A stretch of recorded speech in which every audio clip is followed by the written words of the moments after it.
I believe EVs are the new dawn. Those of us at Pokwasi and Masama, you know that road. But in Africa, why would we want to start using EV cars? Are they able to withstand these shocks on the roads?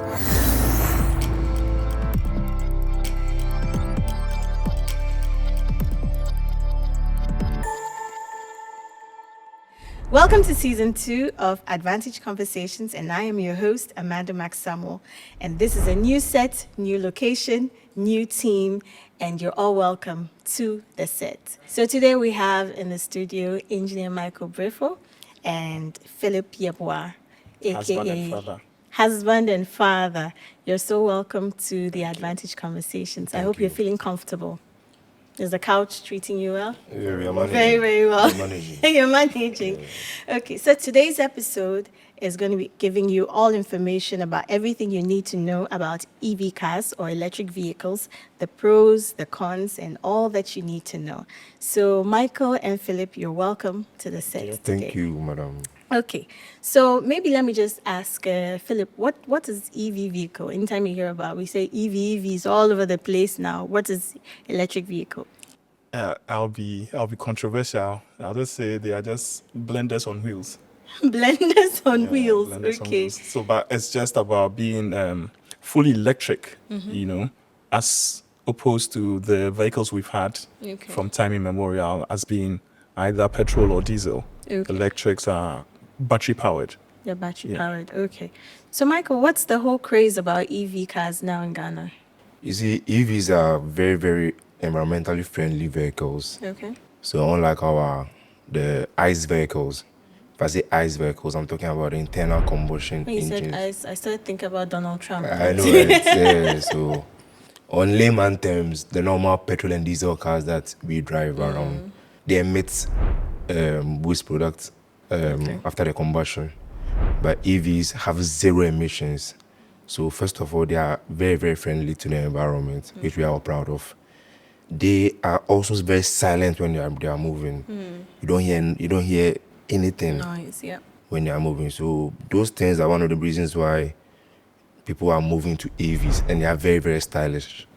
They are aesthetically nice to look at. Yeah. So basically, those are some of the basic craze about EVs right now. Yeah. So Philip, you've been in mechanical engineering, I call it that way. Yes, for some time. Do you have like customers who are currently shifting from combustion engine vehicles to EVs now? Oh yes. What are some of the reasons why they are switching? So it's some way cheaper to run. Yeah. Because if you're spending, let's say, 500 cedis on fuel a week to just get to work and probably home, church, with the EV you could probably spend maybe 100 cedis, and that will still serve the purpose. So I hear a lot of it. People ask, "Can I go EV?" And I think the Chinese guys in town are making it quite easy to acquire. If you So help me understand these vehicles that are on the market currently. Are they all being produced by the Chinese, or some of them are vehicles of some of the brands that we know? Because sometimes when you talk to people like, hey, I can't be using some name, some Chinese name. Right. So all the vehicles, are they being produced by these top brands that we know out there? Are they also going EV? How's that looking like? Michael, I don't know if you... Yeah, so some of the known automobile brands that we have in Ghana or the world, like the Toyotas, the Nissans, the Kias, are all have EV vehicles in their catalog. So a Nissan Leaf, for example, is a purely electric vehicle. Toyota has a few vehicles as well that are EV. So it's just not the Chinese that are doing EVs. The known automobile companies are also doing EVs now. Yeah. Okay. I think you were talking about how the vehicles are aesthetically designed. I think I had the opportunity to see one EV vehicle not too long ago. And I realized that, from the way they are designed, there's a lot of space. Philip, why is that so? Well, you're not... I mean, it's electric. Everything is battery powered. So, your motors are probably on your axle all the way to the back or in the front. You don't really need humps with the shafts directing some power from your Okay. engine in the front to the back. So yeah, you know, you So- have a lot to work with. In Ghana, looking at this our potholes, those of us at Pokwasi Amasama, that road, yes. Why would I want to buy an EV car? Can it withstand, the road shocks in Ghana? Most people say that, in the US and in China, they have better roads. But in Africa, why would we want to start using EV cars? Are they able to withstand these shocks on the roads? Maybe Michael, let me ask you. You're an engineer. They can. Yeah, they are structurally designed very well. Okay. They are designed very well, and then they have the capacity to withstand some of these shocks like you're talking about. And like you said, if you start Pokwase or Amasama or Nsawam, and you work in Accra, Yeah. like Philip said earlier, just the full consumption benefits of the EV should be your main driver, because you spend 3 times less cost for power Okay. than fuel. So it's one of the benefits that you should be looking at when you are driving EVs. When you stay at Pokwasi, like you said, and the vehicle structure design is top notch. Top notch. Yeah, so they can withstand those Okay. adversities that you're talking about. Yeah. So, Philip, do you think that Ghana has the infrastructure to support EV vehicles? Because, one thing with us is that, so once we know that this is trending out there, we want it. We want to have it. Then these vehicles come in after a few months or, 6 months, people start complaining, I don't even have, mechanic shops to replace my batteries, etc. Do we have the infrastructure in Ghana currently to support that? So on that conversation, you see, we are really terrible with maintenance. We are really terrible with maintenance. Ghanaians are of the notion, even if they are told Toyota is really good, then I won't even maintain it at all. So if you go along that tangent, they might not be for you. Yeah. But the EVs are really less, should I say, maintenance free More like, to a certain extent, Okay. because they don't have a lot of moving parts to work on, like the conventional petrol and diesel engines. So, if you are, well, then some guys and their road, that one. Justice for Insawam and Yeah, Pokwasi those people. guys. But I mean, relatively, you're cheaper maintaining an EV than a conventional petrol or diesel, unless you're going to change your battery. Okay. So if you're buying, you might want to look at the warranty for your battery, for your motor. Yeah. So battery life is Battery very life, important for yes. you. Okay. So Yeah. sorry. So the normal cars that we drive, every month or every quarter, we do something we call servicing. Yep. Periodic service. You change your oil, your filters, your spark plugs if it's a petrol vehicle. EVs, because they don't run on coolant and oil and stuff. Yeah. You have no servicing, so you are saving this periodic 3 months servicing cost as part of your benefits of driving EV. Because like my colleague said, they have very, very, I think about 8 key parts. Okay. The whole vehicle has about 8 key components: the electric motor, the inverters, the battery pack. So the ladies should be using the EV. Yeah, because so- some of us, we don't even know where radiator is. Yeah. So you don't do servicing quarterly like you do. What you just check out is for your tires being worn out, and then your coolant once a while. But you are good to go when it comes to servicing and So those let's stuff. talk about charging, because I think that's one of the concerns. If I'm driving a petrol or diesel, I know that there's Total, there's Shell, there's any, Goil. I just sit in my car when I get somewhere, just, driving. Assuming I'm driving to, let's say, Kumasi, are there charging stations around where I can easily, refuel my EV vehicle, for lack of a better word? Well, so every EV, every vehicle would have a range. Okay. And so before you start out on your Kumasi trip, you would ideally plan it. I mean, even with the petrol and diesel, you know where you'd get to and possibly maybe take a rest and refuel. Okay. So every EV would give you the range. Okay, with a full charge, I can get to maybe in Sawam. I can get to Lindador. I can get to wherever the place would be. Again, to mention, every EV comes with a home charger. So it's not like you need a supercharger always, or you need to get to a particular place before you can charge. You'd have a home charger. So if you're taking a rest stay in Insawam, I'm sure your hotel would have a plug you can use and then recharge for the next day. So Okay. So with the charging port, like you said, you can charge with the AC current, which is what is usually in our homes, or the DC, which is the fast charging one. Yeah. So with the Kumasi example that you brought up, Kumasi is like about 250 kilometers, 251 kilometers from Accra. From Accra, yes. Okay. So you are driving, you want to drive, you know your battery range. So you charge it fully, and then I think there's a charging port at Lane Door. So before taking a rest, and that one is a fast charger, the DC charging one. So in 30 minutes you can top up your lost energy and continue driving. And Ghana is embracing EV. Yeah. So there are more charging ports being built across the country. Yeah, so with the charging, I think we'll get there. We are on our way as in a country. Yes. Yeah, but But we'll we're get not there yet. Not like America and stuff, but yeah, we'll get there. Let's talk about insurance. Michael, I think you've been in insurance for some years now. Currently, do we have laws that allow us to insure EV vehicles? Yes, currently we can insure your EV vehicle, and you get benefits as well. As in, so Okay. the normal claims or the accidents that you will get that will affect your vehicle that was covered by the conventional insurance for the normal vehicles that we have. The EV insurance cover for damages to your batteries and your electrical components if they are damaged by an accident. Okay. So yes, the insurance company, which Enterprise is the leading insurance company. So yeah, man, we will cover damages to your batteries and your electrical components if they are affected by the accident. So yes, insurance is there for EV vehicles. So if you're an EV owner, you shouldn't be scared of insurance. Insuring. You'll be covered, fully covered. Does it cover flood? Because Ghana is very flood prone.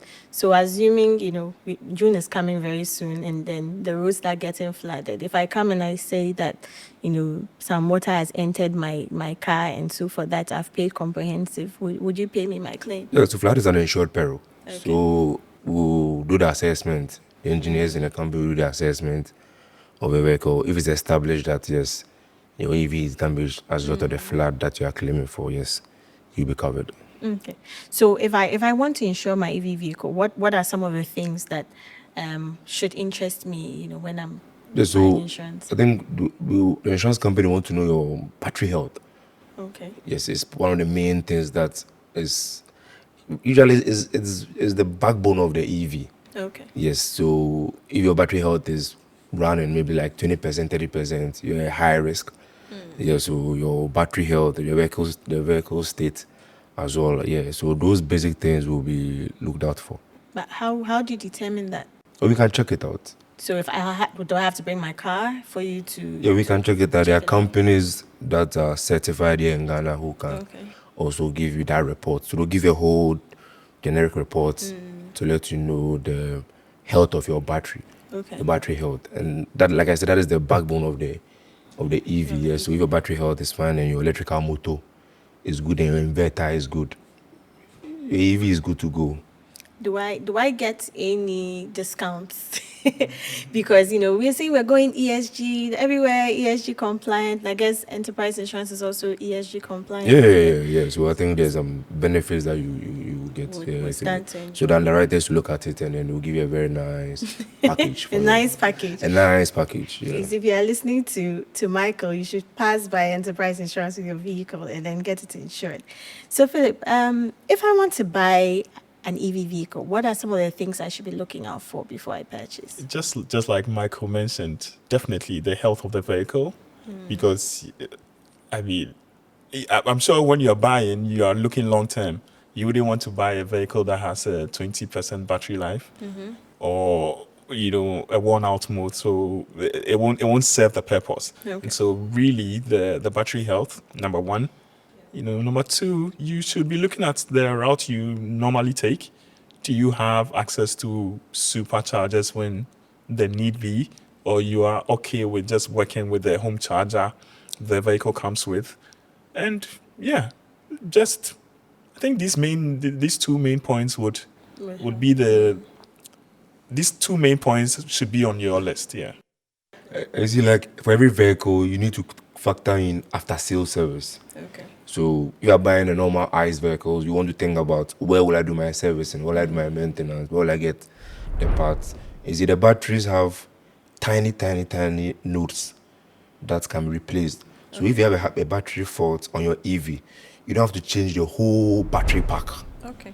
Do you understand? So you can change maybe some of the nodes inside that are connected in parallel and series. Some are damaged. So you can get those ones changed. So you want to look at where you get your after sales service at. There are a few companies here and there who are springing up Okay. doing EVs. So to just add up to what Philip said, you want to look at your after sales, where you do your servicing, or where when it comes that you have a damage to your battery or your electrical motor, you want to go for expert advice. Yeah. And there are trained technicians who are also embracing these EVs. So we have some technicians who are training themselves and they are learning Okay. on this EV. So you have to factor in those as well. Let's talk about price. Comparatively, the EV vehicle and the current ICE vehicles that we have on the market. Most Ghanaians, I think Ghana's market is prone secondhand because you think that actually it's used And for salvage vehicles. and salvage vehicles is cheaper, etc. Comparatively, is it cost effective, or I don't know how to put it. Is it cost effective or is price efficient if you're going for an EV vehicle vis-a-vis a second-hand ICE vehicle? I think it depends on where you're looking at. The EVs come in different sizes, Okay. different shapes, different ranges. So it depends on where you're pricing yourself. Because I've seen the prices of some of these EVs, and to be very honest, they are looking like a good deal. Okay. But I just don't like driving blenders in town. So How do you call them blenders though? they are blenders because there's no gearbox. There's one speed for all. Oh, okay. Yeah. And one thing with the EVs, if you're not too careful, you might end up in a gutter somewhere that before you see the gutter, you're already in it. You're already in it. Yeah, because the power and the torque is instant. Yeah. As soon as you put your foot down, you have 100%. So What are some of the disadvantages of using these EV vehicles? Okay, so some of the known disadvantages are the charging time. Okay. So when we go to the filling stations to fill our petrol or diesel vehicles, 5 minutes max. 5 minutes max, you are done. But for the EVs, 8 hours if you are charging with the AC, that's a slow charge. So that is why it's usually recommended that you charge it during bedtime when you are sleeping. Okay. So it's like the vehicle is on? No, it's off. You just It's plug off. it. Okay. Like So I doing remember plug. hearing the vehicle humming, and I asked, and they said it was charging. I was like, okay. Oh yeah, but the vehicle is off. As Okay. it's not idling. It's More okay. like it's not idling. it's just like plugging in your phone when you're going to Phone, bed. okay. Exactly. So it's recommended you charge it when you are going to bed for the 8 hours. We have fast chargers Okay. in town. Even those ones are about 30-45 minutes. Hey, 35 minutes of my time. So maybe when you are getting some coffee or some tea at some restaurant, Okay. you just plug in your EVs and you charge. So that's one of the main disadvantages, because if it takes you 5 minutes to fill your tank and it take you 45 minutes, 30 minutes to charge your EV vehicle, that is a disadvantage. And infrastructure wise, because we are not there yet, so we don't have lots of charging stations around. And like you said with the Kumasi example Yeah. initially, so you can get a number of charging ports on the way as compared to the normal filling stations. So those are some of the disadvantages with the EV vehicles. But to me, they are not disadvantages. They are something we can go. But does it cost us, because I'm connecting to my electricity basically, and I'm paying ECG for, so if I'm connecting, is that costing me more? How efficient is it when it comes to electricity consumption? It might cost you more when you are making a purchase of your prepaid, but because it's costing you less at the fuel The station. fuel station. It will Yeah, you compensate. might.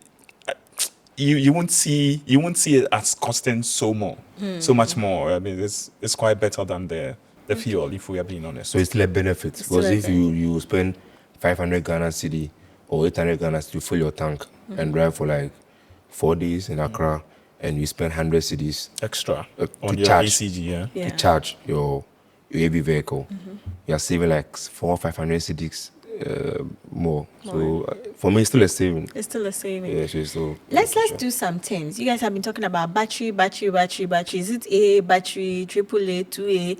What kind of batteries are we talking about? These are high capacity batteries. So they're lithium batteries. Lithium. Okay. They're lithium batteries, so they are huge, they are big, and then they are arranged in the vehicle. Okay. So yeah, these are not normal batteries that, like you are saying, these are lithium batteries, specialized batteries to be able to store the energy for a longer Energy. period Okay. when your vehicle is being used. Yeah, so What are some of the components about an EV vehicle that someone like me who doesn't know how to use it? What are some of the things I need to know about how it's designed? So you've talked about the lithium batteries. What else should I need to know? Initially, I spoke about maybe like 6 main components of the EV vehicle. We have the battery pack, the inverters, the electric motor, and a few ones. You mentioned it takes coolant. Yeah, so So your radiator. a radiator, okay. So the coolant, And then when I want to charge, I connect it to where the the back, charging the front. port. So the charging port. So where you go to the filling station and open your fuel tank for them to dispense the fuel into the Okay. vehicle for you. So there's a charging port. That's the you just connect, and it's seamless, easy. It's like just plugging your phone phone to a charging port. You just plug it. or and your then- blender, if you may. and you just charge it. Yeah. Okay. Okay, so another disadvantage in my view is, you see, these are high capacity batteries. They don't like to be punctured. They don't like to be hit in any way. So if you are involved in any accidents, they are prone to catching fires. So you should look out for that. But I'm sure Enterprise can sort you out if these batteries catch fire in. Yeah, so like he said, if you're involved in an accident Yeah. and there's a damage to your battery or your electrical motor or your inverters, Enterprise got you. You have no problem. But he's talking about fire. So if there's a collision and something happens and something mechanical eruption, fire, Yeah, you are covered. I'm covered. Yeah, you are covered. Wow. So then you know that What Enterprise. What Yes. if an abuboya meets me on the road somewhere? It's accidental. Okay. It's So once it's an accidental. So once accident, accidental, yeah. Enterprise Insurance has you covered. Covered. Awesome. So anyway, Michael, any final words from you? I believe EVs are the new dawn. You understand? EVs is the new dawn right now. The benefits, should I say, outweighs the disadvantages. You can charge at home.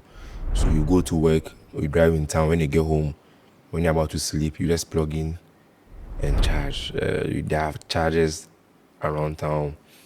They have, should I say, no maintenance cost over a long period of time. And you are being friendly to the environment, for our children, our great-grandchildren to come and benefit. So I think we should embrace EVs. EVs are the new dawn, and I'm happy. A risk that was attributed to maybe you don't have an insurance for your vehicle is being catered for by Enterprise Insurance. So you have those benefits alongside all the benefits that I've spoken about. No running costs, no service costs, free charging, more like pretty cheaper than fuel. So yeah, EV is the new dawn. So we should embrace EVs. They're here to stay. And personally, as a professional engineer and as a mechanic, I love EVs. They are nice. So I think my brother would disagree with me, but I don't like EVs. I don't like it. But I'd love to have one though. yeah, You like to have For the it. home. yeah, you should try one. You should Just try like I bought my wife a blender, I don't mind buying her an EV. Okay, so Philip, any final words from you? Yeah, just like Michael said, it's the new craze in town. But before you make, just like any other purchase, you need to look long term, see how the benefit outweighs the disadvantage in your case, Yeah. and then get into it. But always ensure Enterprise got you. Good. So Enterprise has got you covered, and so you can check us out on our website or on the Advantage app. And also know that I think, Michael, you'll definitely insure the charging ports. So definitely you have to insure your house to make sure that your charging port, your home, and your vehicle are all covered. So thank you so much, Michael and Philip, for joining us on Advantage Conversations. Amanda. So this has been Advantage Conversations, and thank you for listening to us. Goodbye.